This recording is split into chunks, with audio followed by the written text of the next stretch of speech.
Shalom and welcome once again to Elders of GMS, giving all praises to Yahweh Ba'ashem Yahweh Shai.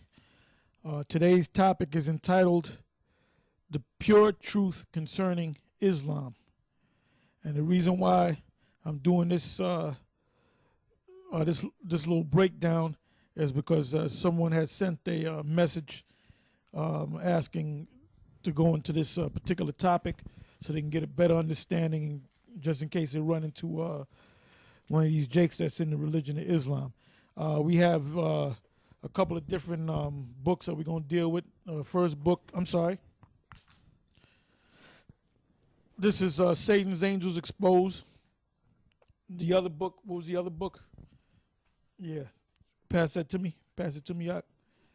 Yeah, this right here is Slavery in the Arab World. And then we're going to deal with, grab this back and give me the magazine. And I want you to go right to that point that you read earlier. And this is from the Roberto Rivera, the prophet. And this is dealing with the origins of the religion of Islam. Okay, and you're going to find out that basically it's a form of Roman Catholicism. The Roman Catholics, which at that time Jake Israelite had control of the Roman Catholic Church, they actually established the so-called what you know today as a Roman Catholic Church. And they, during that time, you go into that history. Also in that history, it stemmed into what was called the Crusade. There was a movie that came out a number of years ago called The Kingdom of Heaven. If you haven't seen that movie, I recommend that you see that movie, and it gives you an idea of how it was back then. Now, the people that fought against Saladin, which he was a great Islamic conqueror, so-called Arab, Ishmaelite, against these Jews that was trying to establish Jerusalem, but these were Israelites, all right? And, it's a good movie, and it gives you an idea gives you somewhat of an idea of how the battles took place, and they were somewhat accurate on the history, all right? So I want you to read that, brother. Yeah, this is from a book called Slavery in the Arab World. It's by Murray Gordon. This is in the first chapter. It says Slavery Concealed.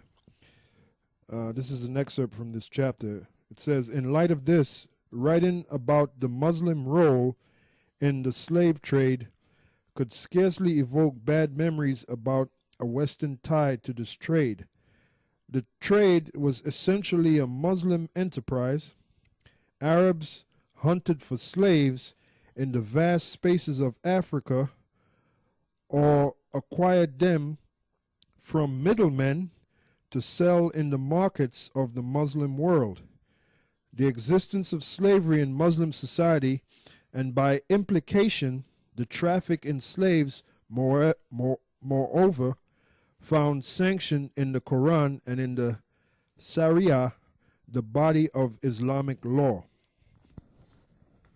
Yeah, so that whole idea of the slave trade, where'd you think Esau got it from? They got it from them Arabs, man, because they've been doing that for centuries, all right? Now, there's another movie that came out back in the late 90s.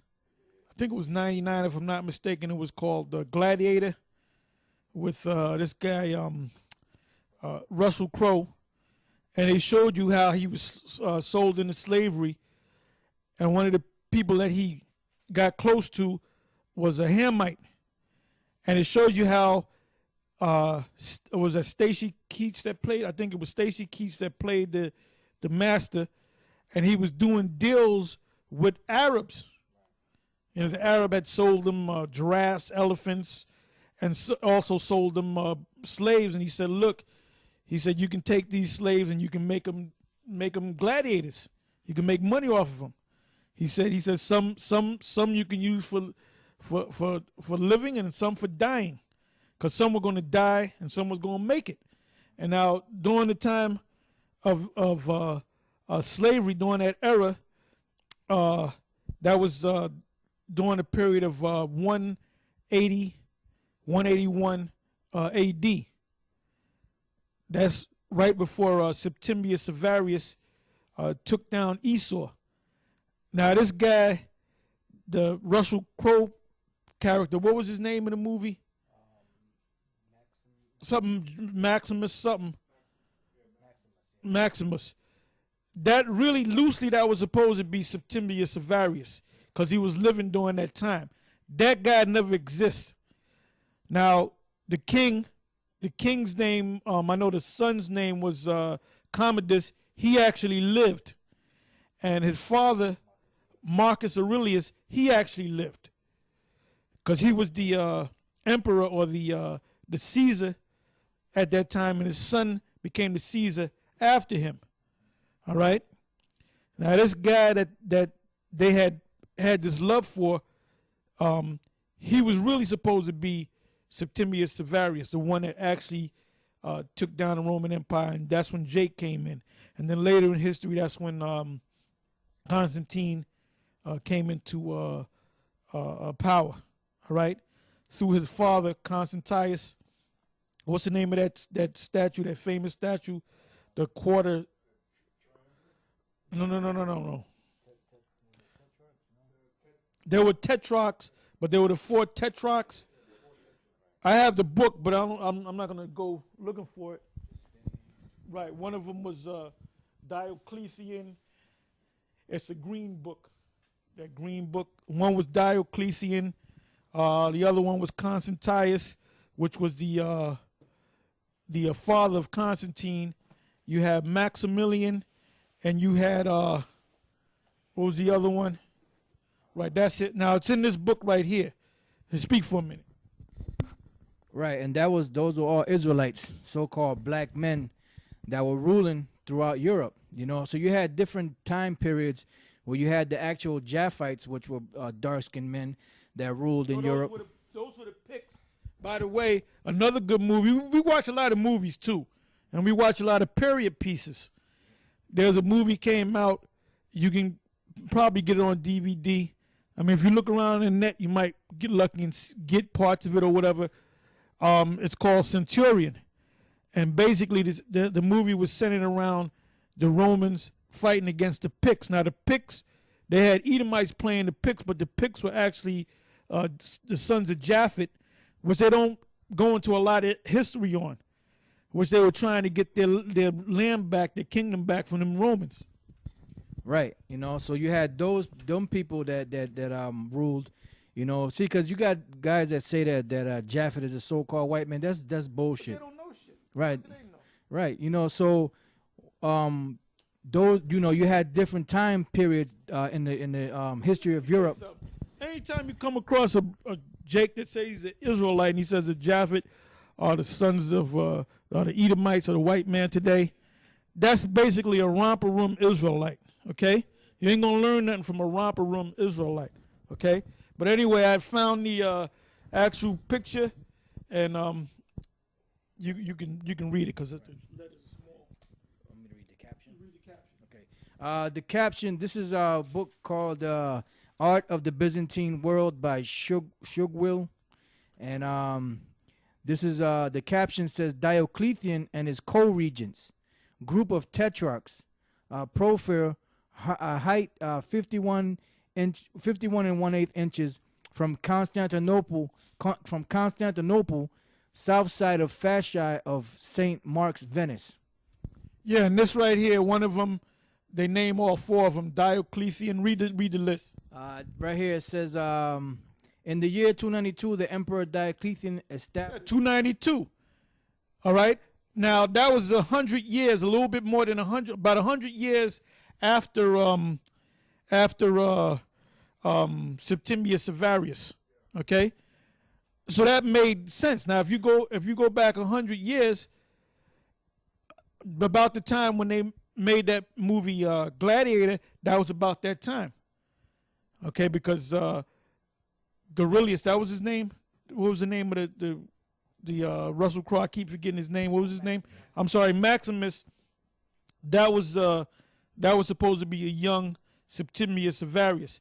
They're not going to tell you that. But like I said, Maximus, the actual man Maximus, never existed. So that had to be Septimius Severus. Septimius Severus was lived during the same period of what's the other one? Persinius Niger, all right, which they say he was a Hamite. He wasn't a Hamite, he was an Israelite. Go ahead. It says, in the year 292, the Emperor Diocletian established a tetrarchy with the object of reconciling the claims of the Eastern and Western empires and uniting both the military and civil. Right, that's the beginnings of the so-called Byzantine Empire. Go ahead. And civil powers under overriding control from above. Basically, that's when Jake pushed Esau out, killed enslaved Edomites, and they got up into power. It says, to the two Augusti, Diocletian and Maximian, the eastern residing in Nicodemia and the western in Milan, were subordinated to the two Caesars, Galerius and Constantius Chlorus. These four rulers are portrayed in the Profer group, certainly of about the year 300, which now stands on the south side of the fasciite of St. Mark's in Venice. Yeah, because that's when we were ruling, man. That's when we were ruling Europe, and we enslaved this damn devil. And that's during that period of Revelation, or the fulfillment of Revelation, the 20th chapter, all right?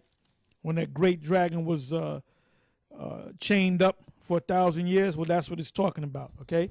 All right, go ahead. This is Genesis 37 and 23. And it came to pass, when Joseph was come unto his brethren, that they stripped Joseph out of his coat of many colors that was on him. And they took him and cast him into a pit. And the pit was empty, there was no water in it. And they sat down to eat bread, and they lifted up their eyes and looked, and behold, a company of Ishmaelites came from Gilead with their camels bearing spicery and balm and myrrh, going to carry it down to Egypt. And Judah said unto his brethren, what profit is it if we slay our brother and conceal his blood? Come, and let us sell him to the Ishmaelites. And that's the proof that them Ishmaelites, they were heavy in slavery, into enslaving people. You know, you knew you can go up to an Ishmaelite and say, look, I got these three guys right here. How much you give me for them? So that was a practice among Ishmael. Go ahead. And let not our hand be upon him, for he is our brother and our flesh, and his brethren were content. Then there passed by Midianites, merchantmen, and they drew and lifted up Joseph out of the pit, and sold Joseph to the Ishmaelites for 20 pieces of silver, and they brought Joseph into Egypt. So that's all we need on that. All right, that's just to back up what the Ishmaelites did. Now let's go from there to the book of Joel. What did you just read? Genesis 37. Okay, all right. Joel 3 and 1. Joel chapter 3 verse. So for you Jakes that embrace Islam because you was tired of Esau's so-called white man's Christianity, because the white man brought you over here to serve slavery, and he's not a fair man, so we're going to follow a true religion. We're going to follow the religion of the Ishmaelites, which is the religion of Islam, which they were heavily into slavery. As a matter of fact, when you came over here to serve slavery, your foreparents, it was the Ishmaelites that supplied the ships that was down 100% with Esau and the Hamitic tribes, or the Hamitic nations, to enslave your ass. It was three nations that got together to enslave your ass, which was the Hamites, the Ishmaelites, and the Edomites. Go ahead. Joel chapter 3 verse 1. For behold, in those days and in that time, when I shall bring again the captivity of Judah and Jerusalem, I will also gather all nations and will bring them down into the valley of Jehoshaphat. This is getting ready to happen, because this whole thing about Esau fighting against them Arabs, the people of Iraq, the Afghans, and in the very near future, could happen in the next couple of months, the next couple of weeks. It could be happening right now as we speak, but they're not, allowing the media to get to it. The fact that they're fighting against the different Arab groups. Okay, so this what we're reading right now is happening as we speak and getting ready to happen in a big way. Go ahead. It says, and will plead with them there for my people and for my heritage Israel, Yeah, because it's all about the Most High's people. Go ahead. whom they have scattered among the nations and parted my land. Scattered among the nations and parted my land. What did they do? They pulled us up out of the land, enslaved us. The land was left, and what did they do? They're fighting over the land right now. The so-called Arabs, the Palestinians, the so-called Jews. You got this Greeks down there. You got Gooks down there. You got everybody down there, man. So they're fighting. That's why there's so much fighting. They're fighting over that holy land, which the true people of the land is over here catching hell. And these Edomites know about that, man. And they don't mention nothing about that. They'll tell you, well, the Chinese, we found out that there's some of them that could be Israelites, or the Cambodians, or this group, or the Ethiopians. The guy named by the name of the Naked Archaeologist did a special proving the rest of the tribes outside of Judah. He said, the tribe of Dan are the Cambodians.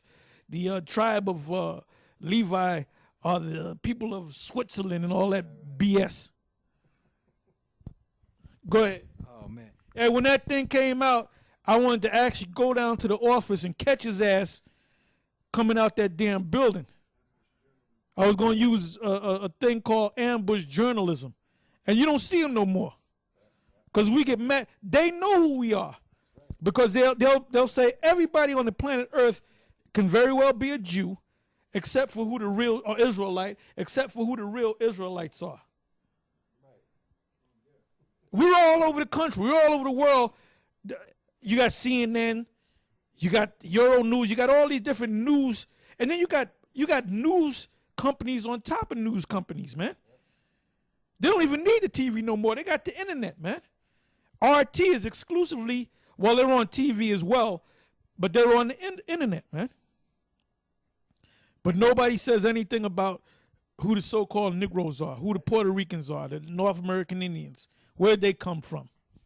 And if I'm going to say this, not even one of the tribe, they didn't mention none about the Negroes, the Puerto Rican. All the people over here that was on this side of the world before Esau came over here, they didn't mention not one of them as part of the tribes. It's a conspiracy. It's a conspiracy, Jack. That's right. And they have cast lots for my people, and have given a boy for an harlot, and sold a girl for wine that they might drink. Yea, and what have you to do with me, O Tyre and Zidon, and all the coast of Palestine? Right. Tyre and Zidon in the beginning were Canaanites. But now who possessed that land before the so-called Jews and the Rothschilds took it over? Those are Ishmaelites. So those are the Ishmaelites that now possess that land along with the so-called Jew. Go ahead. Will ye render me a recompense? If you recompense me swiftly and speedily, will I return your recompense upon your own head. Because you have taken my silver and my gold, and have carried into your temples my goodly pleasant things. That's them Arabs.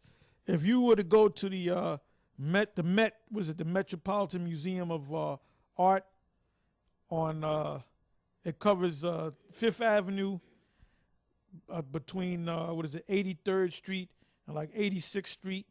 It covers a couple of blocks. You can't miss it. You go up in there, there's a section, the Middle Eastern section, and you see they'll have like replicas of the temples, and you can see gold pieces in the ceiling and silver pieces in the ceilings of the temples, and it's in that museum. Go ahead. In Jerusalem right now, one of the second holiest site of so-called Islam, I believe it's called the Santa Sophia, if I'm not mistaken. They have gold and silver up in there, and that's an actual temple that they built after they took us down. It says, the children also of Judah and of the children of Jerusalem have you sold unto the Grecians. The Grecians, the word there is Yawan, which means the word Yawan really goes back to the Japhetic people, but Esau took that land, so now they're being labeled as Yawan. All right? Go ahead. That they might remove them far from their border, Behold, I will raise them out of the place whither you have sold them, and will return. Yeah, the place where we were sold was over here in America. Go ahead. And will return your recompense upon your own head. And I will sell your sons and your daughters unto the hand of the children of Judah, and they shall sell them to the Sabians, to a people far off, for the Lord have spoken it. So basically, that's talking about y'all put us in slavery. Guess what? We're going to put you in slavery. Now go from there to the book of Psalms, the 83rd chapter, and start from the top.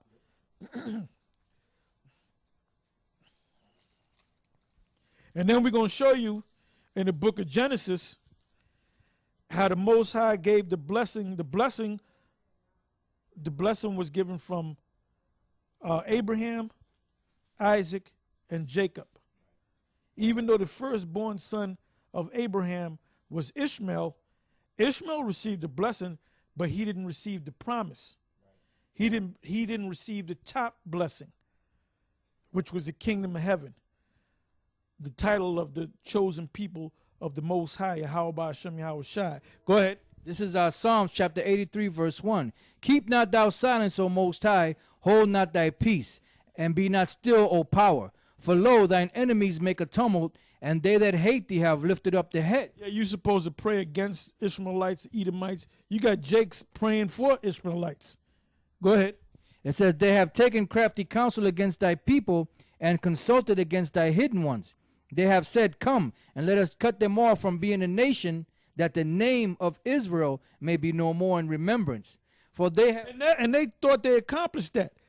Because like I said, you hear about Israel, the land of Israel, the so-called Jews, but you don't hear about who the real Israelites are.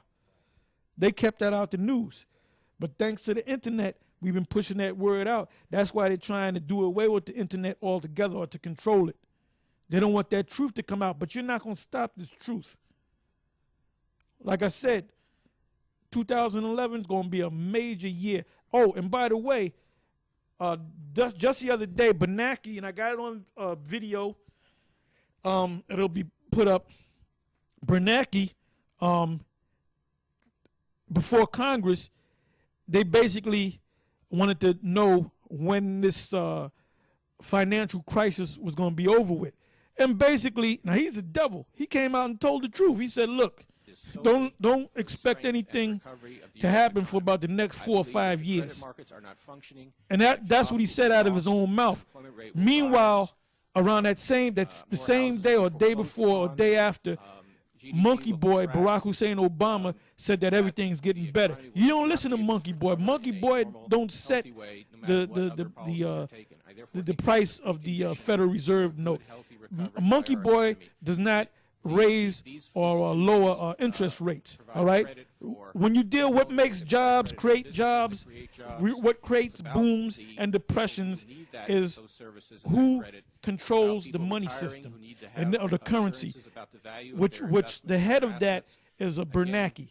So you don't listen to Monkey Boy says something, Bernanke says something else.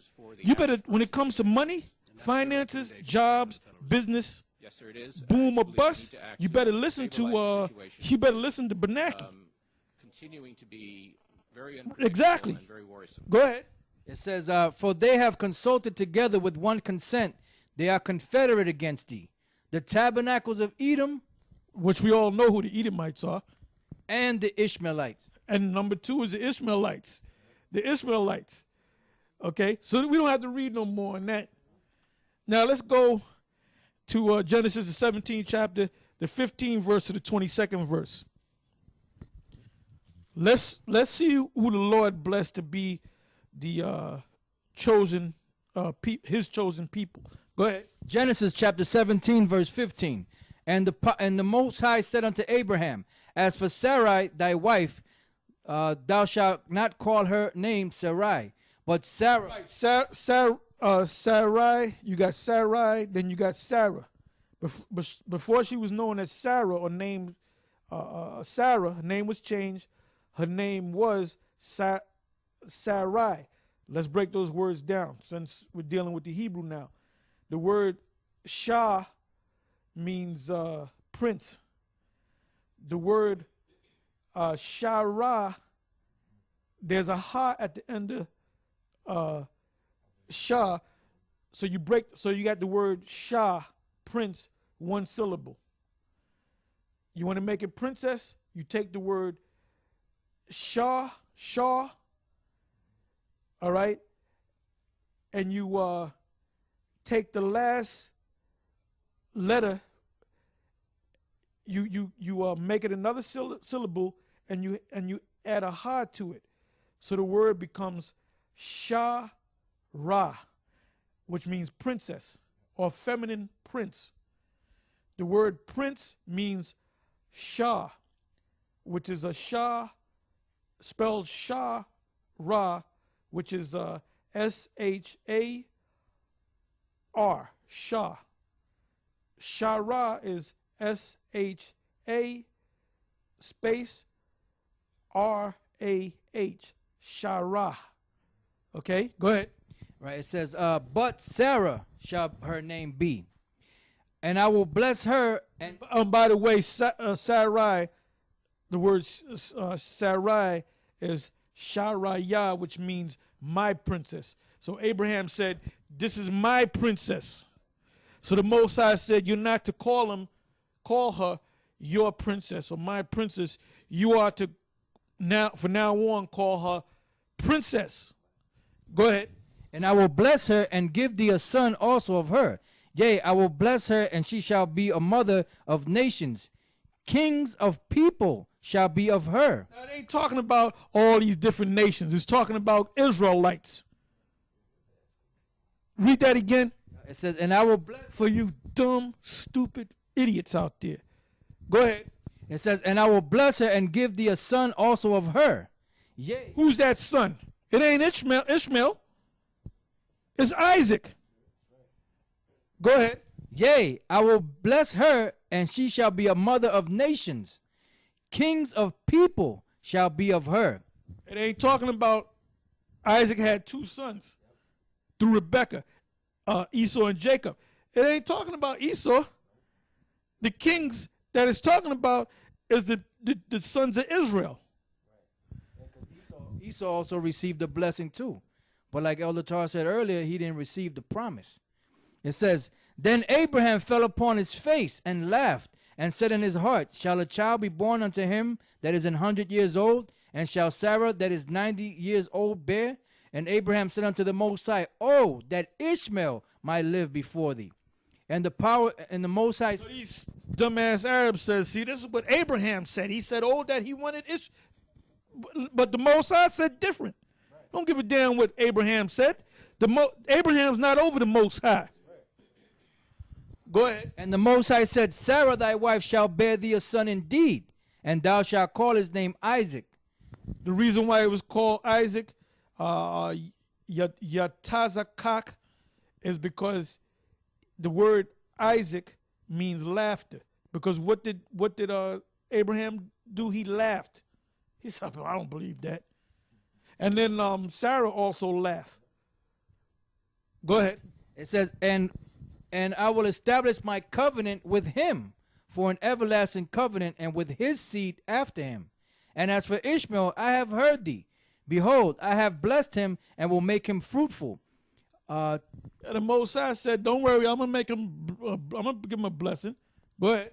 And will multiply him exceedingly. 12 princes. Got Arabs all over the goddamn place. Go ahead. 12 princes shall he beget, and I will make him a great nation. But my covenant will I establish with Isaac, which Sarah shall bear unto thee at the set time in the next year. And he left off talking with him, and the Most High went up from Abraham. Let's go from there to Genesis, the 21st verse, the first verse to the 21st verse, and let's try to read that as fast as we can. Genesis 21:1. And the Lord visited Sarah as he had said, and the Lord did unto Sarah as he had spoken. For Sarah conceived and bare Abraham a son in his old age at the set time of which the Most High had spoken to him. And Abraham's son that was born unto him, whom Sarah bare to him, Isaac. And Abraham circumcised his son, being 8 days old, as the Most High had commanded him. And Abraham was 100 years old when his son Isaac was born unto him. And Sarah said, the Most High hath made me to laugh, so that all that hear will laugh with me. And she said, Who would have said unto Abraham that Sarah should have given children suck? For I have borne him a son in his old age. And the child grew and was weaned. And Abraham made a great feast the same day that Isaac was weaned. What does the word wean? Look up the word wean. I already know what the word means, but I want to go into the word. Now keep in mind, Sarah was 91. And it said in the scriptures that she was still fine at the age of in her 90s. Men were still captivated by her beauty. And we're going to go back to that, man. We're going to live that full day. We're going to live forever.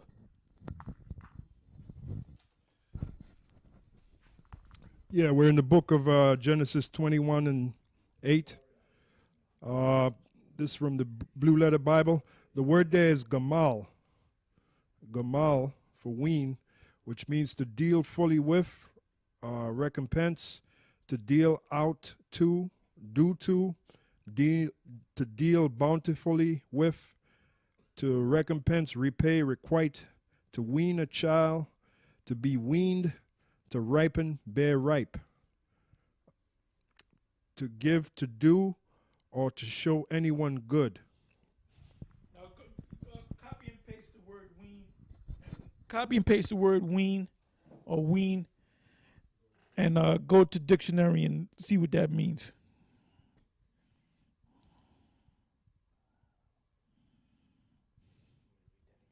Yeah, read it again.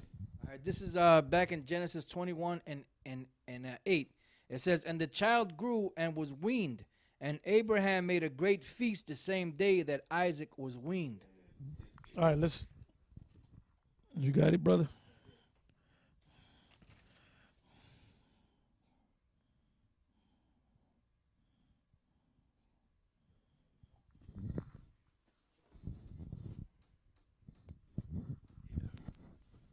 All right, we're in dictionary.com.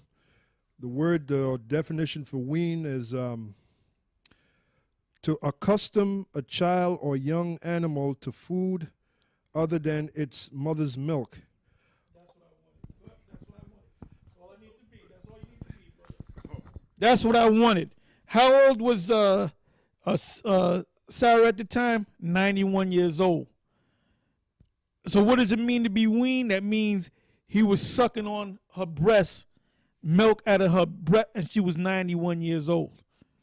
Okay, that gives you an idea of how we were living back in the ancient world and how this devil and messed up everything.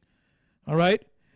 There was a thing on the news where they're saying that the fluoride, they said that the fluoride years ago in the 50s was, Eustace Mullins had mentioned this in, they did a thing with Bobby Lee. This was back in the 90s. They were speaking about fluoridated water, and he went into the origins of that. And that was from that video called Murder by Injection. Okay? And he basically said back in the 50s, they had paid off this congressman because they had to get rid of this sodium fluoride. So what they did was they said, well, sodium fluoride is good for your kids' teeth. They'll never get cavities. Now, today's date was January 8th, 2011. It was yesterday. It was on the news, on the ticker tape, on CNN, and it said that they found that fluoride is messing the kids' teeth up. So they're saying we're gonna have to cut the fluoride down. And then they were saying, well, fluoride was supposed to be good for you. And then, you know what they said? Well, they had too much of a good thing. That just shows you that this man is a fucking devil, man. And the truth is coming out. But what Eustace Mullins said was that's why people have AIDS and people die from cancer, partially because of the fluoride in the drinking water. All right? And you're going to see the clip up anyway. Go ahead. Back in Genesis 21 and 9.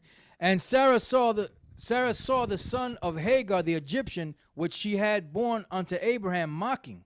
Wherefore she said unto Abraham, Cast out this bondwoman and her son, For the son of this bondwoman shall not be heir with my son, even with Isaac. And the thing was very grievous in Abraham's sight because of his son. Yeah, because Abraham had feelings for Ishmael too.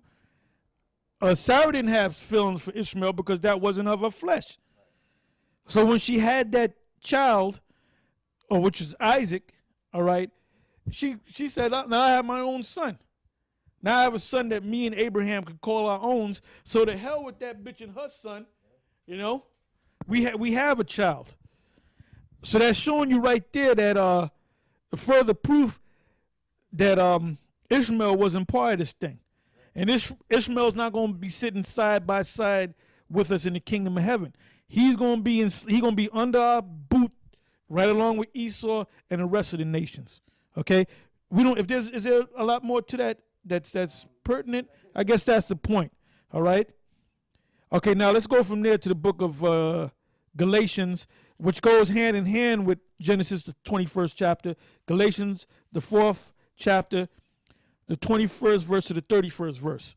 All right, read on. Galatians. Because Paul speaks about the same thing. Go ahead. Galatians chapter 4, verse 22. For it is written that Abraham had two sons, the one by a bondmaid, the other by a free woman. But he who was of the bondwoman was born after the flesh, but he of the free woman was by promise.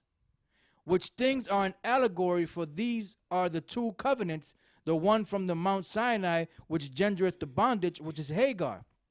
For this Hagar is Mount Sinai in Arabia, and answereth to Jerusalem, which now is and is in bondage with her children. But Jerusalem, which is above, is free, which is the mother of us all. For it is written, Rejoice, thou barren that bearest not. Break forth and cry, thou that travailest not. For the desolate hath many more children than she that hath an husband. Now we brethren, as Isaac was, are the children of the promise. But as then he that was born after the flesh persecuted him that was born after the spirit, even so is it now. Nevertheless, what saith the scripture? Cast out the bondwoman and her son, for the son of the bondwoman shall not be heir with the son of the free woman. So then, brethren, we are not children of the bondwoman, but of the free. And that's plain. So there's a difference right there. So these Jakes in Babylon that embrace Islam, they have no understanding, man. They're not spiritual people. And basically, when you try to talk to them and make them understand it, they're not. Most of them is not going to wake up to it because they might have spent 10 years, 20 years, 30 years. You know, a nigga got full of pride, man. Niggas are full of pride. They're into something for X amount of years, and they find out that that ain't the right way to go. They'll stick to it because they invested so much of their time into it that they feel like they were suckered into something else. So a lot of niggas are into things because they've been into things so long that they don't want to change. So what's the outcome of these niggas? They're gonna have to die, man. Fuck these niggas that's into Islam, man. We ain't concerned about them. Let them die, man. My brother dropped dead. He's eating breakfast and slumped over and just dropped dead, man. His wife called me and I said, what else is new? You know, what you want me to do? You know? She was just expecting me to say this. So I said, man, that nigga was in Islam. I tried to tell the nigga Islam is not the right way. You an Israelite. The clown didn't want to hear it. The Most High zapped his ass. And a lot more of you niggas are going to be zapped. All right? And now let's go from there to the book of Jeremiah, the 2nd chapter, the 11th verse to the 21st verse. And I think this would be an appropriate time for you to get that chick publication ready, okay, because we're going to read through that, and then we're going to go down to the highways and the byways, and we got a long list of scriptures, and we're going to continue this conversation on the truth on the highways and the byways, all right? The truth about, or the truth concerning Islam. Go ahead. Jeremiah chapter 2, verse 11. Hath a nation changed their gods, which are yet no gods? Right, that's what Jake did. Jake became Christians. They became Roman Catholics. Some Jakes became free thinkers, what I call free stinkers. Jakes got into Islam. Jakes became. You got niggas out there that are actually warlocks and witches, man. You know, Jakes became morons, Mormons. Go ahead.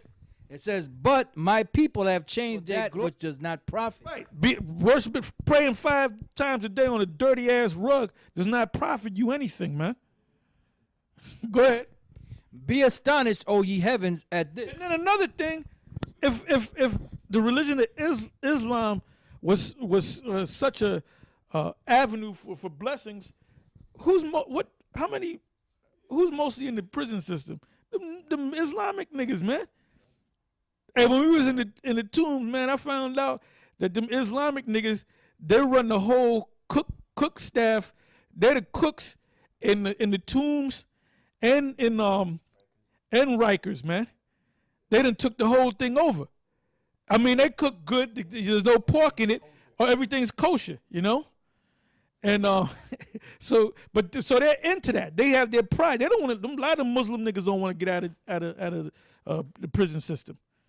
They got power. Them Muslims got power in that prison system, man. You know? And then even them COs, guess what they eat? They eat that damn prison food. Don't tell me that they go out across the street to the Chinese. They eat that prison food, man. Because them damn Islamic niggas cook that prison food good. They gets down and give you don't ask for seconds. They give you a heaping amount of food because the Muslims in there, them Jakes in there, and took over that whole system. But you know what? They're in the prison system. If embracing the religion of Islam gives you so many blessings, then you would hardly see any Muslims up in there, man. And they're getting bombed to hell and back. They're getting all messed up by Esau, the devil. They call the devil a great Satan, but this great Satan is putting a foot in your ass, and Allah ain't doing a damn thing about it. Guess what? I got news for you. There's no such thing as Allah. Just like you found out that there's no such thing as Santa Claus, or there's no such thing as Allah. Go ahead. It says, be astonished, O ye heavens, at this, and horribly afraid. Be ye very desolate, saith the Lord. For my people have committed 2 evils. They have forsaken they have forsaken me, the fountain of living waters, and hewed them out cisterns, broken cisterns that can hold no water. Is Israel a servant? Is he a homeborn slave? Why is he spoiled? The young lions roared upon him and yelled, and they made his land waste. His cities are burned without inhabitants. Also the children of Naph and Tahpanhes have broken the crown of thy head.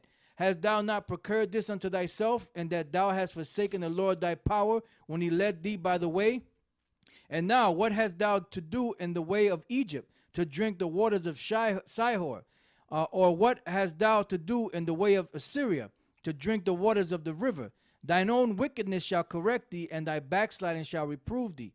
Know therefore and see that it is an evil thing and bitter, that thou hast forsaken the Lord thy power, and that my fear is not in thee, saith the Lord power of hosts. For of old time I have broken thy yoke, and burst thy bands, and thou saidest, I will not transgress, when upon every high hill and under every green tree thou wanderest playing the harlot. Yet I had planted thee a noble vine, wholly a right seed. How then art thou turned into the degenerate plant of a strange vine unto me? For though thou wash thee with nitre, and take thee much soap, yet thine iniquity is marked before me, saith the Lord power. How canst thou say, I am not polluted? I have not gone after Balaam. See thy way in thy valley, know what thou hast done. Thou art a swift dromedary traversing her ways, a wild ass used to the wilderness, that snuffeth up the wind at her pleasure. And her occasion, who can turn her away? All they that seek her will not weary themselves. In her month they shall find her. Without thy foot, withhold thy foot from being unshod, and thy throat from thirst. But thou saidest, there is no hope. No, for I have loved strangers, and after them will I go. As a thief is ashamed when he is found, so is the house of Israel ashamed. They, their kings, their princes, and their priests, and their prophets, saying to a stock, thou art my father, and to a stone, thou hast brought me forth. Yeah, like in the religion of Islam, you know, if you have enough money, you're supposed to make, what is this called, the pilgrimage, but it's called something else. There's a Arabic term to it. The Hajj. You got to make the Hajj. You got to make the Hajj to over there to the Middle East, to Mecca, and you gotta bow down to that stone. So the scripture says, read that again. Saying to a stock, thou art my father, and to a stone, thou hast brought me. That's talking about the Kaaba stone. You got you niggas, and the ones that made it are Jakes that was able to make the Hajj was actors and drug. You got drug dealers that the guy deals drug, but he's Islamic, so he made a lot of money selling drugs. So he made that Hajj, but he's a drug dealer. You know, you niggas are a real trip. That's why you got to go. That's why you got to go. You know, go ahead. And supposedly that stone is supposed to be a meteor that fell from heaven, right? Which is the same thing they was worshiping in the Greek and Roman Empire. I'm gonna read this real quick. This is Acts chapter 19, verse 35. And when the town clerk had appeased the people, he said, "You men of Ephesus, what man is there that knoweth not how that the city of the Ephesians is a worshiper of the great goddess Diana and of the image which fell down from Jupiter?" Yeah, because Jake was into that. See, that so-called religion of Islam, which goes back to about 600 A.D., it was called something else. Before that, it goes back to the moon, right? The moon god and the sun goddess. There was a name given out. I did something on that, on the moon god. I forget his name and the actual name, but this person or this god sat down and was like a superhero, and instead of having an S on his chest, he had an actual moon. But he had a name. All right. Right. Back in Jeremiah 2:27, saying to a stock, thou art my father, and to a stone, thou hast brought me forth. For they have turned their back unto me, and not their face. But in the time of their trouble they will say, arise and save us. But where are thy gods that thou hast made thee? Let them arise, if they can save thee in the time of. Yeah, because you niggas at the end of that, the stock and the stone and Allah didn't save my brother, and I'm pretty sure he was calling on Allah. All right, his heart tightened up, and shut down. And I know he was praying to Allah, but Allah didn't hear him, because why? There's no such thing as Allah. It's like praying to Santa Claus. All right, but anyway, let's stop on that and let's go to this. And we're gonna finish this. We're gonna finish this on the highways and the byways. You know. Yeah, there's a lot of information here. First of all, I started this book I have here called The Prophet. It's by Alberto Rivera, who, by the way, was killed. All right. Reading on, it says, but this didn't happen overnight. It took time. The germ, this is talking about the creation of Islam, the philosophy known as Islam. But this didn't happen overnight. It took time. The germ started in the writings of the so-called early church fathers, which at that time they were Jake, all right? They were so-called Negroes from the nation of Israel, all right? It was thought, their writings, that this new religion would take shape. Satan was creating his monster. The great counterfeit religion was called Roman Catholicism. Jesus called it Mystery Babylon the Great, the mother of harlots and abominations of the earth. That's in Revelation 17. She was raised up to block the gospel, slaughter the believers in Christ, establish religions, create wars, and make the nations drunk with the wine of her fornication, as you will see on the following pages. Reading on, it says, since the Roman Empire was dissolving, they could no longer pay for spies, so the new religion of Catholicism took over that responsibility. The policies set up by the old Roman Empire were carried on, spying on Jews and Christians, which at that time, that was our people. the believers in Christ and plotting their destruction. Monasteries started springing up in North Africa. They were strategically placed wherever there was a Christian settlement. The religious heads in Rome had their eyes on the descendants of Ishmael, who were now living as nomads throughout North Africa. Then it goes into the story of, which we just read in the scriptures, it goes into the story of Abraham and his wife Sarah, and Sarah's son Isaac, and also Abraham's son Ishmael. Now I'll just jump to where Muhammad, because Muhammad is a focal point in this. Yeah, Muhammad is a focal point in this Islamic BS, and where this Islamic crap, like the elder said. I want to show you where he got his inspiration from. Now, this is according to the book The Prophet. It says, in the 4th century, multitudes in the rural areas heard about the holy man in Rome who replaced the Caesars. He had a strange army of priests, monks, and nuns who fasted, prayed, and helped the poor. The people looked at the religious followers of this man, the Pope, with fear and great respect. In Algeria, North Africa, now it says in Algeria, North Africa in 354 AD. Now remember, if you go back in our history, we were kicked out of the land of Israel around 70 AD by Titus and Vespasian Caesar. So the majority of us, we fled into Africa. And you had a lot of Israelites living in the north part of Africa. So now if you, set up settlements in the north. That's right, communities. Now, not only in the north part of Africa, we had communities in the west part, like such as Fort Benjamin, Fort Judah. But now we're dealing with the north part, because this is where this started. In Algeria, North Africa, in 354 AD, a devout Roman Catholic mother gave birth to a son. His name was Augustine. And if you remember, you know your words. The word Augustine comes from the Latin word auga, which means to practice witchcraft. All right. This faithful Roman Catholic leader is called a church father. Augustine wrote 2 famous works, The City of God and Confessions, which, unknown to the Arab world, have greatly affected their lives for centuries. Augustine was busy winning Arabs to Roman Catholicism, including whole tribes.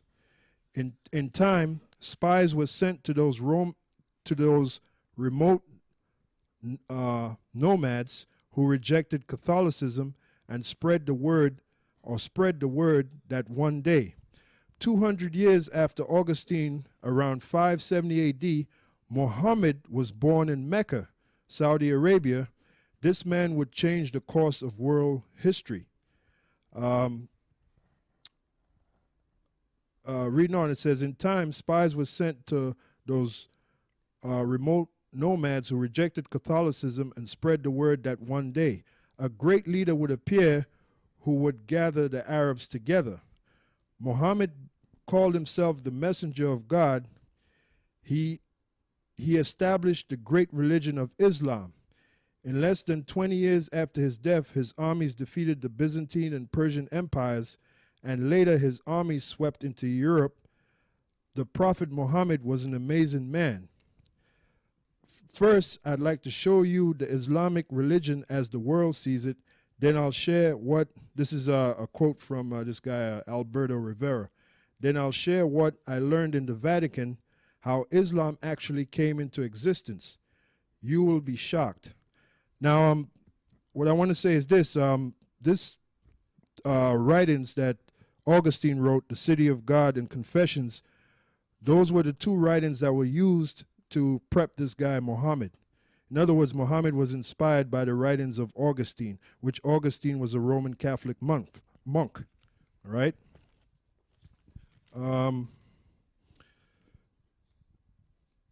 Okay.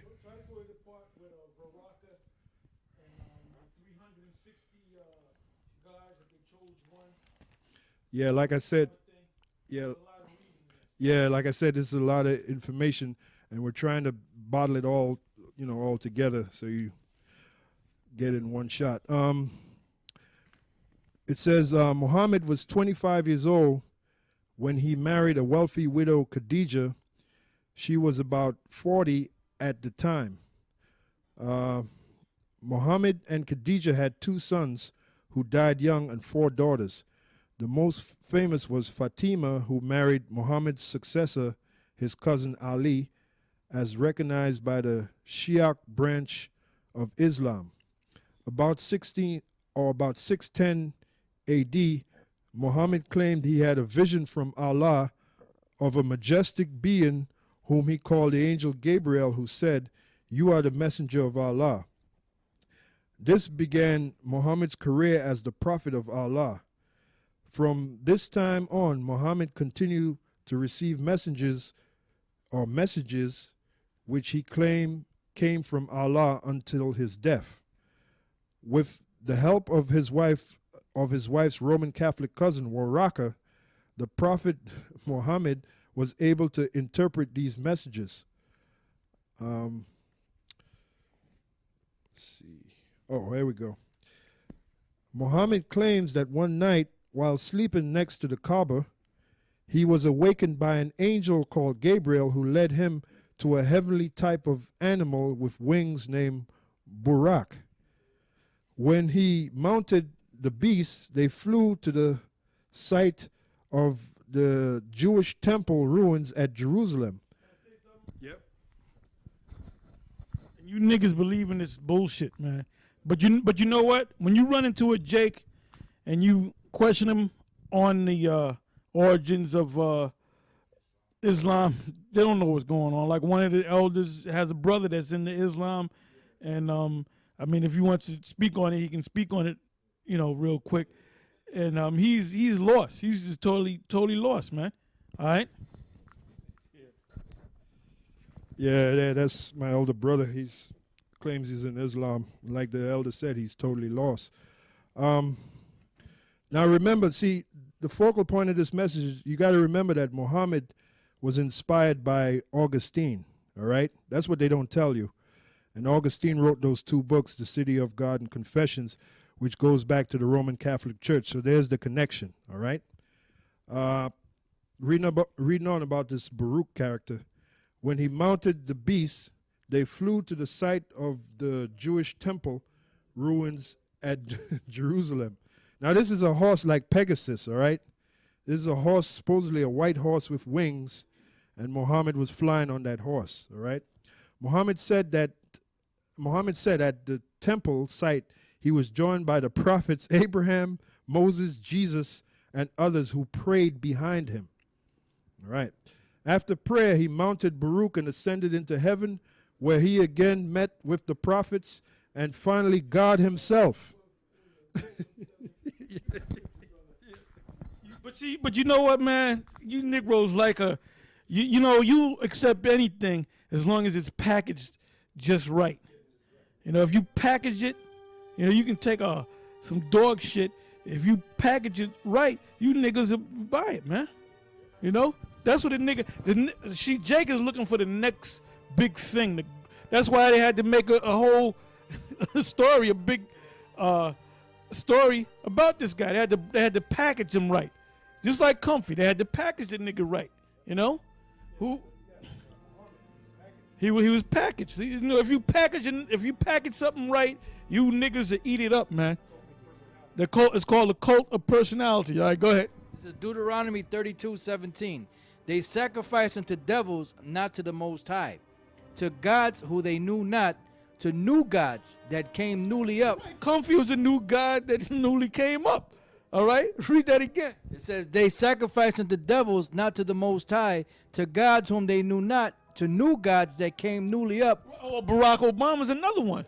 This guy came out of nowhere, and they packaged the nigga right. You know? He wrote this amazing book called The Audacity of Hope. Go ahead. Whom your fathers feared not. Of the rock that begat thee, thou art unmindful, and hast forgotten the power that... Yeah, you forgot about your rock, and you're following this coconut right now. This Hamitic coconut. You simple ass Negroes don't even know the difference between a Hamite and an Israelite. You don't understand that in the beginning, you had all the nations were dark nations. The only nation that wasn't dark, but his origins was dark as well, which was Esau. He was dark at one time, but he came out looking the way he looks, like the so-called white man, the Edomite. But the rest of the nations around the world are dark-skinned people. Now the Hamites look like the Israelites, so that's why they package this Hamite, all right, and they put him up there. They said he gonna be your president, and you niggas just you just lost it, man, because you thought that Barack Obama was one of your people, and he's not one of your people. He's a Hamite. Excuse me. Psalms 147, 19 and 20. He showeth his word unto Jacob, his statutes and his judgments unto Israel. He hath not dealt so with any nation, and as for his judgments, they have not known them. So now, if Muhammad was truly a man of the Most High, then that makes the Most High a liar. So it's all a lie. It's all a big lie. They said he was taken to some place, and Jesus and Abraham, they all took a back seat to him. But you stupid, but that's why you gotta die. Because you give me Hosea 4 and 6. Give me Hosea 4 and 6. That's why if I run into a Jake that's into Islam, I'm trying to walk, man. Well, anyway, if you don't know that you're Israelite and you're not really deep into these scriptures, I don't want to talk to you any damn way. I'm looking to go put my coat up, go across. I don't want to talk to your ass. If you're into some outlandish religion or outlandish philosophy, I ain't got nothing to say to you.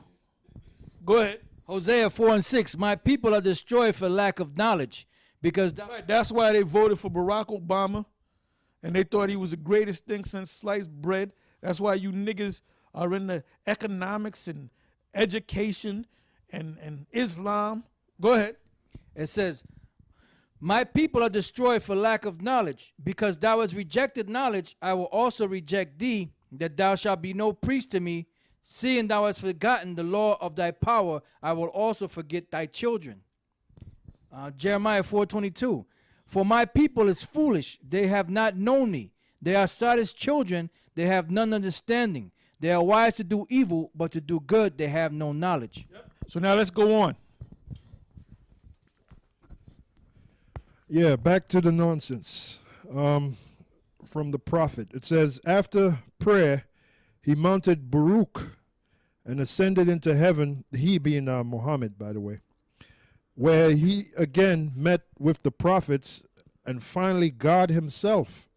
Muhammad claims to have received the creed of Islam and instructions for the 5 daily prayers directly from God in heaven. This vision made a tremendous impact on world history at a later date. Because of persecutions, Muhammad immigrated to Medina in 622 AD, some 200 miles north of Mecca, where from there he led razzias, attacks on caravans from Mecca. He won minor battles, and those opposing him in Medina were assassinated. It was at Medina that Muhammad began to show his hostility toward the Jews by raiding Jewish settlements. Muhammad married other women for political reasons to form closer ties with the fathers or relatives of the woman and to strengthen his position. By the way, I should mention that Muhammad, he married Khadija. Khadija was a Israelite from the convent. She was a Roman Catholic nun, all right? And she was instrumental in helping Muhammad set him up to be this great leader, all right? It says, not Allah, all right? Allah didn't set up Muhammad to be this great leader. It was the Roman Catholic Church that set up Muhammad to be this so-called great leader. I'm going to say it in the spirit of Eustace Mullins. He was nothing but a figment of somebody's imagination. All right? Just like I'm talking about Allah. Allah was nothing but a figment of somebody's wild imagination. Just like hell, like you to this day here, it is 2011, and you still have people believe that there's a place called hell, and they believe in an actual person named Hades, which they showed. They came out with a movie about a year and a half ago called Clash of the Titans, and they showed you Hades, the brother of Zeus, also the brother of Poseidon, which were the sons of Kronos. That's called Greek mythology, all right? And basically, when you believe in hell and you believe in Mary never having sex with Joseph, you know, that's all of the realm of fantasy. Your old wives' tales, mythology, all right? Yeah, because you got to remember back then they didn't have MTV and cable like you got now to be entertained. So you had people that told stories as a pastime, you know. So this is one of Allah is nothing but a story, man. That's all it is. That was a form of entertainment back there, telling stories. Anyway, Mecca sent an army of 10,000 men to take Muhammad, and you know that's our people, man. You love entertainment, you know. That's all people, but especially our people. And the proof is, earlier we were going through the Hebrew, and the reason why the majority of you brothers don't go through the Hebrew is because you want to be entertained. You don't want to be enlightened or educated. You want to be entertained. All right, that's your problem. Let me say this too. You brothers got to get deep too. All right. Don't be mocking birds of us. All right. You know, you got this thing like we're not gods. All right. I'm not Zeus. This is not Poseidon. All right. Hades is not sitting over there. Okay. We're not these people. We're men that the Most High raised up through the Spirit to do His will, and that's what you're supposed to do. And part of being an Israelite, you have to know this. You got to go into the history, man. All right, it ain't about Esau and Jacob and all that, and you devils is going into slavery. It's deeper than that. There's a lot of history. There's a lot of history, man. And then you have the Hebrew. That's another part of the culture of the nation of Israel. All right? Reading on, it says, Mecca sent an army of 10,000 men to take Muhammad. They failed. They couldn't penetrate his defense. After a night of wind and rain, the great army melted away. Yeah, because the Roman Catholics were supplied. It was the Roman Catholics that supplied the war machine, man. All right?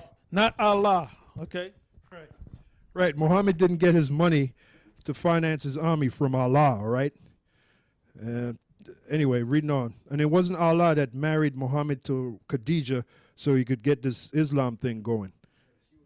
Yeah, because she was a Roman Catholic nun, all right? It was all orchestrated by the so-called Roman Catholic Church back then. Anyway, which were Jakes that were ruling back then. Anyway, as a statement, Muhammad didn't want to crush Mecca, but wanted to win them to Islam. In 630 AD, with 10,000 men, Muhammad conquered Mecca and the Kaaba was cleared of idols. History proves that before Islam came into existence, the Sabians in Arabia worshipped the moon god, who was... Sabians, by the way, were Hamites. That's why you have a lot of Hamites in Hamitic countries, Africans. Their main religion is Islam. These Hamites, these Senegalese, and these name some of a lot of Nigerians too, Ethiopians. When they come over here, they all look to find the local mosque, or they'll build their own Islamic African community center. Because what happened was, when the church fathers supplied the finance, the war machine for Muhammad and the religion of Islam, what did they do? They went out kicking people's ass. And when you kick a person's ass and you beat them to submission, what do they have to do? They have to follow your religion. Another movie that you can watch, that I'm throwing out a lot of movies, is the movie called El Cid, starring Charlton Heston. And in that movie, El Cid, that's supposed to be a true story. The guy El Cid actually existed. His name was Rodrigo de Vavar. Rodrigo of Vavar. Vavar is a place in Spain, not too far from Castile. You had a place called Castile. You had a place called Vavar. And you had other regions in Spain. And what happened was he befriended this Islamic guy, which he was an Israelite too. The character that Charlton Heston played was an actual Israelite, Rodrigo de Vavar, and known as the Emir, if I'm not mistaken. Or he's one of the guys under the Emir. I haven't seen that movie in years, but he was an Israelite. He was a Moor, because it tells you in the movie how Christians and Moors got together. And who did they fight against? Ishmaelites. So they put their religious differences to the side, and they put their forces together and fought against them Arabs. All right. So that's like I said, that's another good movie. Another, like I said earlier, it's good to get into these period pieces and study the history. Learn some history, man. Jake don't like to get deep. Learn how to get deep. Okay. You got something to say? Oh, you got it. Okay. Yeah. All right, this is Isaiah chapter 45, verse 14. Thus saith the Lord, the labor of Egypt and merchandise of Ethiopia and of the Sabians. Sabians are Hamites. That's all I wanted. Okay? Yeah, reading on. Now, I'll read this again. It says, history proves that before Islam came into existence, the Sabians in Arabia worshipped the moon god, who was married to the sun goddess. They gave birth to 3 goddesses who were called Alat, Aluza, and Manat. They became idols and were worshipped throughout that part of the world as daughters of Allah. Muhammad wanted to create his own religion. He needed the backing of his powerful tribe. He picked Allah, this is the same God that the Sabians were worshiping, which were Hamites. He picked Allah, the moon god, which they worshiped, to be the one God, and he declared himself to be Allah's prophet. Now, you'll notice one of the symbols of Islam is the crescent moon. It says the crescent moon symbol is everywhere in Islam. In 1950, this moon god was excavated at Hazor in Palestine. Now, this goes back to what Elder Tahar mentioned earlier about this. He didn't give you the name because he couldn't remember it, but it was the symbol of a guy sitting, and the image of a moon was on his chest. Yeah, so I'm going to have him type it in and see what happens. Because I went through this a while back, and we did this back on 34th Street, and a brother, one of the brothers, have a book on that which shows an actual picture of the moon god. Now the Ishmaelites got that. That's it right there. That's it. That's an actual article. Okay, so I'm gonna pass it back to the brother. So Esau's getting a break this week. Yeah, we got to hash out this history. This is from the webpage Allah, the Moon God. The archaeology of the Middle East. The religion of Islam had its focus of worship a deity by the name of Allah. The Muslims claim that Allah is pre-Islamic times, that Allah in pre-Islamic times was the biblical God of the patriarchs, prophets, and apostles. The issue is thus one of continuity. Was Allah the biblical God or a pagan God in Arabia during pre-Islamic times? The Muslims' claim of continuity is essential to their attempt to convert Jews and Christians, for if Allah is part of the flow of divine revelation in Scripture, then it is the next step in biblical religion. Thus, we should all become Muslims. But on the other hand, if Allah was a pre-Islamic pagan deity, then its core claim is refuted. Let's see. Yeah, basically, when you'll see on the web page, you'll see they don't give the name, which is what we're looking for now, but you'll see the image with the crescent moon on its chest. Yeah, I don't see the name right now, which is what we're looking for. But you'll see that, just as important as the name is, you'll see the image of supposedly what Allah is, and it's an image of some guy sitting with a crescent moon on his chest. All right. If I go back to the book, And you know what? Like you see the picture of the moon guy with the crescent moon on his chest. That's the same symbol that they have on what's called the monstrance in the Roman Catholic Church, which is the staff that they carry around the Eucharist with, and right underneath it you'll see the crescent moon. You know. Yeah, the brother said his name was Hubal. Hubal. That's where you get the name for this satellite called the Hubble. The Hubble is from the word Hubal. So that Esau really worships these gods as well. All right. We finally found the name. It's Hubal, and a few months ago, Elder Tahar did a lesson on that. I remember now. Hubal and Allah, the moon god. This is from another web page. Islam, Truth or Myth. Introduction to basic facts of history. Moon worship has been practiced in Arabia since 2000 BC. Now, we read the scripture in Isaiah, and it spoke about the Sabians. The Sabians also worshiped the moon, because the Sabians were Hamites. And let me say this here. That shows you that the religion of Islam goes back beyond 600 AD, but they just gave it another name. They packaged it differently. Okay? Yeah, and that's what we found out really in our studies is all these so-called religions, they all go back to Babylon. And what happened was throughout the years when, you'd had some individual rise up and he'd proclaim a new religion, but then when you go into the religion, it was something from the past. It was all done over, And then you had usually the guy who was raised up, he had something with him called a cult of personality. He's something about him people... Brings to mind the movie Bamboozled by Spike Lee, and Spike Lee, you're going to have to get with us, all right? If you watch our videos, you're going to have to get with us so you can put this documentary together on Israel, because you want to be in line, because there's going to be a time where they're going to be knocking on our doors, man, trying to get answers. Trust me, okay?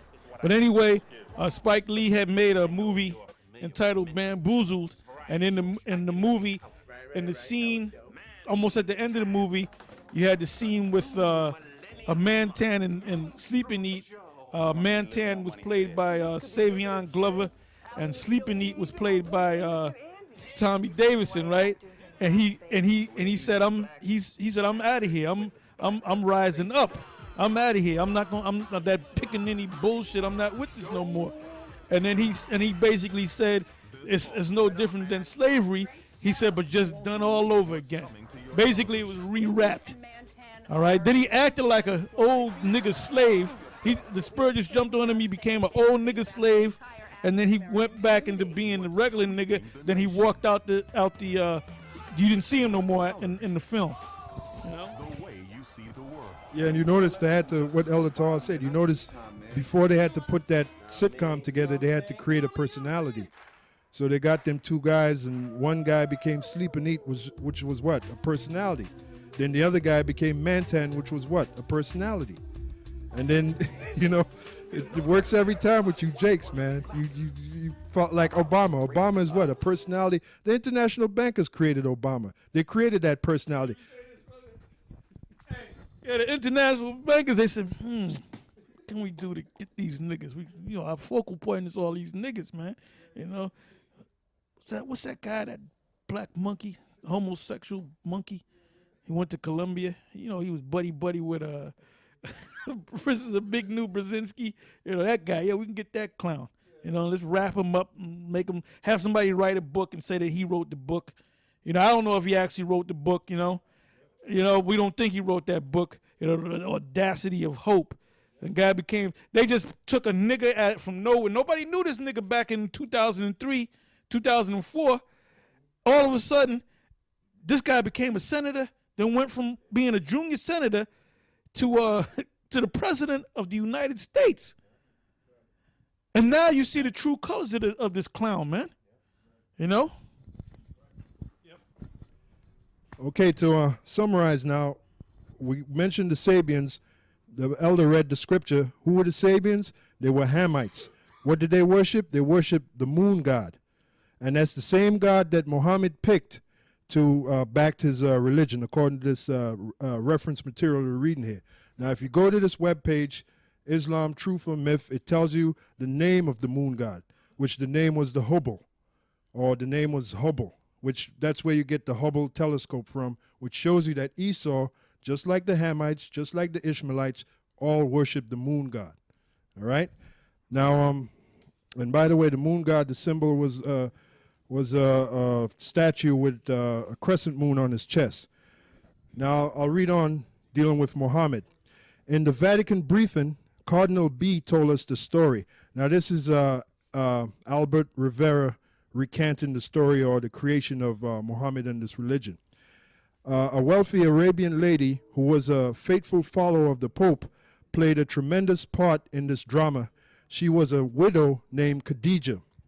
Now, Khadijah was an Israelite, all right? She was a Roman, she was supposedly a Roman Catholic nun, but she was an Israelite. Her job was to find a brilliant young man who could be used, her job, given to her by who? The Black Popes of Rome. Her job was to find a brilliant young man who could be used by the Vatican to create a new religion and become the Messiah for the children of Ishmael. She soon found young Muhammad and they were married. See, that was an assignment given to this Hebrew Israelite woman by the Black Popes of Rome. She had given her wealth to the mother church and retired to a convent. While there, she was given a strange assignment, this is Khadijah, and sent back into the world. Khadijah had a cousin named Waraka, who, like herself, was a very faithful Roman Catholic. He had tremendous influence on Muhammad. Oh, let me say something about these nuns in the convent, right? They're the biggest freaks out there, all right? They're the biggest freaks out there. They can teach prostitutes and X-rated movie stars. They can teach them porn films. They can teach them a whole lot of new stuff. And what they do in the church, they become virgins for Christ, so to speak. But if the head priest or the Pope has them for a special mission, they'll say, well, go, I want you to get with this guy, have sex with him, snort cocaine. They'll do it. You know, they'll do it, man. You know, you watch a woman that's about to be a nun. That's a freaky bitch right there, all right? They're heavy in the lesbianism, okay? Now you bring me to fucking court, and we got the documents on it, man. We got the solicitous, I can't even say it. Solicitasonum. I don't know if I'm saying it correctly, but basically, those homosexual acts that the priest was popping a little altar boys, they all knew about it, but they had their meeting saying keep it hush hush. So you got these popes acting like they didn't know what the hell was going on. That's all bullshit, man. That's why it's so cremen solicitationis. All right. Look that word up. You don't have to look it up, but look it up yourself. We might do a show on it. But they knew about it, all right? That's why there's so many people leaving the Roman Catholic Church. All right? And then those confession booths, that's where they solicit these little young boys from. All right? Them confession booths.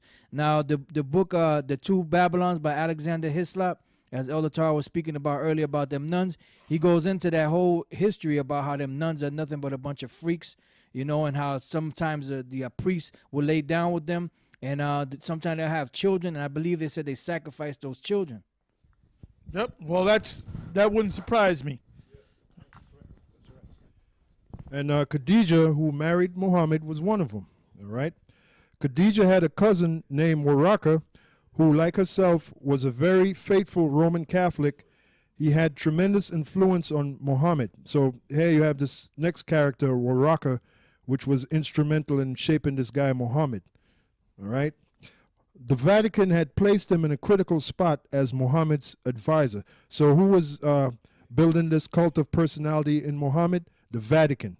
Who was the Vatican controlled by at that time?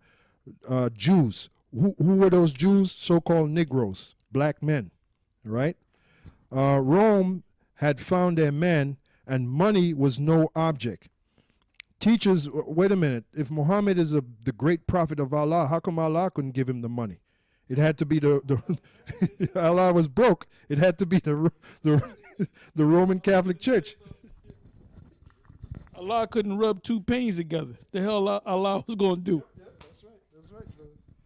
See, that's right. That's why, like we tell you, you got to do your research, all right? Rome had found their man, and money was no object. Teachers were sent to young Muhammad, and he underwent intensive training. What does that mean? Building that cult of personality. Intensive like Obama. Obama received intensive training from who? Zbigniew Brzezinski. The way Obama talks, he looks like an animated puppet. He'll turn to the left, turn to the right, look forward, turn to the left, turn to the right. Who taught him that? Most important thing. They had him watch a lot of speeches of Martin Luther King and other so-called great speeches, and he would mimic them speeches, you know. And you can, when you watch him speak, you can see he's acting, you know. Yeah, he looks like an animated puppet. All right. Reading on, it says Rome had found their man, and money was no object. Teachers were sent to young. Notice it says money was no object because they had to build this guy up, just like Obama. Money was no object. All right, they had the money. These international bankers, they create money out of thin air. So money is no object for them. All right. Teachers were sent to young Muhammad, and he underwent intensive training. Muhammad devoured the works of St. Augustine. Just like we told you at the top, that St. Augustine wrote 2 books, Confessions and the City of God. Those 2 books were used to create this guy, Muhammad. All right? Muhammad devoured the works of St. Augustine, which, what does the word Augustine mean? Augur, from the Latin augur, which means witchcraft. Under Waraka's teaching, and became a devotee of his works. This was preparing him for his great calling. All right? Reading on, it says the satanic, well, let me start over here. Under orders from the Vatican, Roman Catholic Arabs across North Africa began spreading the story of a great one. And that was all part of that intensive training too, that finance to build this guy Muhammad up. Reading on, it says, who was about to rise up among the people and be the chosen one of their God. While Muhammad was being groomed, this is Albert Rivera saying this, while Muhammad was being groomed, he was told that his enemies were the Jews. He was also told that the Roman Catholics were the only true Christians, and that the others calling themselves Christians were actually wicked impostors and children of the devil who should be destroyed. I mean, that's pretty much it for Okay, you know. you got the part with the 360 gods that they. I'll hand you the mic back. Yeah, you got the part with the 360 gods that they took one. I heard that, and then you covered Barak, the Pegasus, and Raraka, which was his cousin, and Khadijah. Mm-hmm. Okay, so you have anything else on the tabs up there? Because we're getting ready to close up. Now I got some web pages. The first one is this is from Aspiring Ministries, Awakening to the Light of Scripture. I'll just get right to the point. The Roman Catholic Church preaches a different gospel, no gospel at all. In his recent book, Finding Our Way Again, Emergence guru Brian McLaren makes the following ridiculous statements, and nary an eyebrow is raised. Christianity, Islam, and Judaism have more in common than many people realize, because they all share a primal narrative, and they all flow from a common sacred fountainhead, a single figure at once famous and mysterious Middle Eastern man named Abraham of Ur. Now, the reason why I read that is right here, he's telling you that Christianity, Islam, and Judaism, they all have one thing in common. They're all in common. And that's what we've been saying. All right? The next page is the Roman Catholic Church and Islam. The Roman Catholic Church and Islam have much in common. Both the Roman Catholic Church and Islam believe that they are the one true church religion. The Roman Catholic Church and Islam require mandatory fasting. The Roman Catholic Church worships, prays to, and gives titles of God to Mary. Islam highly esteems Mary, and she is mentioned 34 times in the Quran. Right, because what does Mary have to do with, supposedly, with Islam? Because it goes back to the Roman Catholic Church. Even the infidel Muhammad glorifies Mary in his Quran, saying, the angels shall say to Miriam, which Miriam is the Arabic way of saying Mary, Allah has chosen thee, he has made thee exempt from all stain.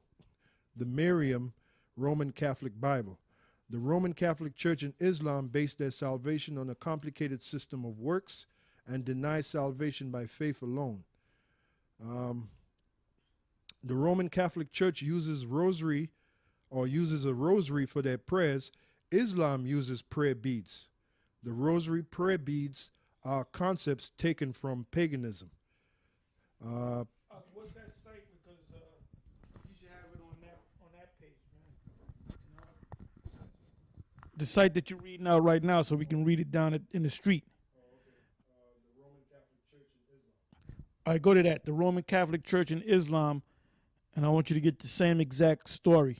All right? All right, go ahead, read on. Yeah, the Roman, reading on from that same page, it says, both church organizations believe that leaving their church will result in eternal damnation. The Roman Catholic Church priest system, including popes, has a history of sexual abuse of women and children. Islam has a history of including Muhammad, sexual abuse of women and children. All right, so those are some of the similarities between Roman Catholic Church and Islam. Now the next page is called. Well, that's it. That's all we need. Yeah. Huh? Does that say Angel 5 Gabar? Angel 5. Yeah, okay. Okay, so keep that on your favorites because we're gonna go through that again. All right. Yeah. So we went past. We went past about a half an hour, actually 45 minutes, but the Spirit was on us to bring this out, and we're gonna go further into it down on the highways and the byways. So with that, before we sign off, learn that Hebrew, okay? Name the sites that you have. On YouTube, it's Lexicon of GMS, and on Daily Motion, it's Lashawan Kodash. You got that? So with that, we're going to say shalom.